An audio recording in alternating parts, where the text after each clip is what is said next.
नमस्कार दोस्तों, स्वागत है आपका मेरे चैनल पे। दोस्तों आज हम बात करेंगे इसराइल की। इसराइल ने दो नई चीजें बनाई हैं दोस्तों। एक तो सर्विलियंस टेक्नोलॉजी पर आधारित चीज है और दूसरी दोस्तों इसने एक मिसाइल बनाई है जो कि शिप किलिंग है। तो चलिए दोस्तों शुरू करते हैं। तो दोस्तों कोविड-19 क्राइसिस के चलते भी इसराइल कंटिन्यूली अपनी डिफेंस टेक्नोलॉजी को बढ़ाता जा रहा है और अभी उसने मई के लास्ट में और अभी जून के फर्स्ट वीक के अंदर इसने नई टेक्नोलॉजी शो की, जिसके अंदर दोस्तों एक लाइट वेट सर्विलियंस डिवाइस थी जिसे माइक्रोलाइट कहा जा रहा है, और दूसरी दोस्तों इसने मिसाइल ड्रिल की जिसमें एक नई मिसाइल देखी गई जिसने सी के अंदर टारगेट को हिट किया।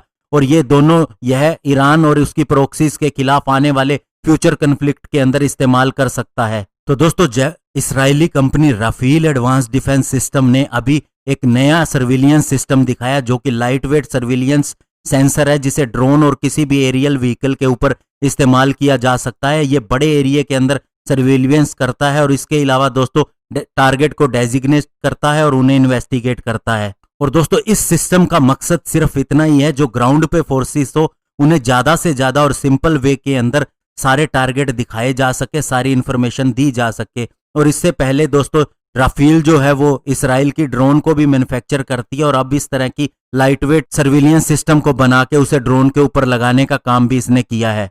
और दोस्तों ये जो सिस्टम ड्रोन के ऊपर लगाया जाता है, इसके अंदर क्या होता है, एक बहुत बड़े एरिया को ट्रैक करके उसका 3D मॉडल बना दिया जाता है और इसके अंदर जो इंफ्रारेड डिटेक्टर होता है जो कि मिलियंस ऑफ पिक्सल तक की बारीकी को देख सकता है, सारे सिस्टम को स्कैन करता है और उसके बाद में मिलियंस अपडेट पर सेकंड के हिसाब से सारे एरिया की इंफॉर्मेशन दे देता है।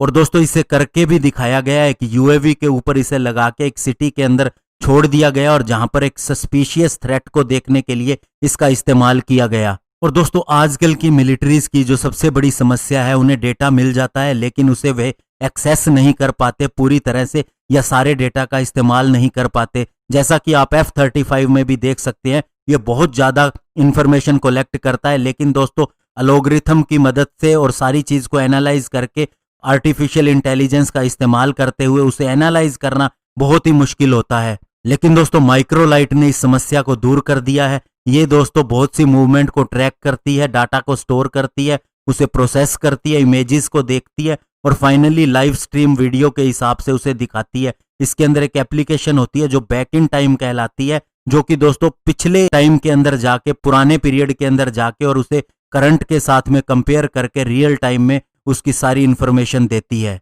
और दोस्तों दूसरी अचीवमेंट जो हासिल की वो इसराइल एरोस्पेस इंडस्ट्रीज ने हासिल की। इसने दोस्तों अपने एक long range operational firing trial को अंजाम दिया, जिसके कि long range artillery weapon system के द्वारा, जिसे LORA भी कहा जा रहा है, उसके द्वारा किया गया। इसके अंदर एक मिसाइल फायर की गई 90 से 400 किलोमीटर की दूरी तक समुद्र के अंदर, जहां एक फ्लोटिंग टारगेट को इसने हिट किया और ये फ्यूचर में एक एंटी शिप किलर मिसाइल के रूप में काम आ सकती है। और दोस्तों इसराइल की सिचुएशन ऐसी है कि उसे 24 घंटे तैयार रहना पड़ता है और ऐसे में दोस्तों कोविड-19 के चलते वह अपने ऑपरेशनल रेडीनेस को खराब नहीं करना चाहता था। इस लोरा मिसाइल का दोस्तों पहले भी परीक्षण हो चुका है लेकिन अभी इसे कंटिन्यू किया गया और इसने सफलतापूर्वक अपने टारगेट को हिट किया और यह पूरी तरह से सफल हो चुकी है।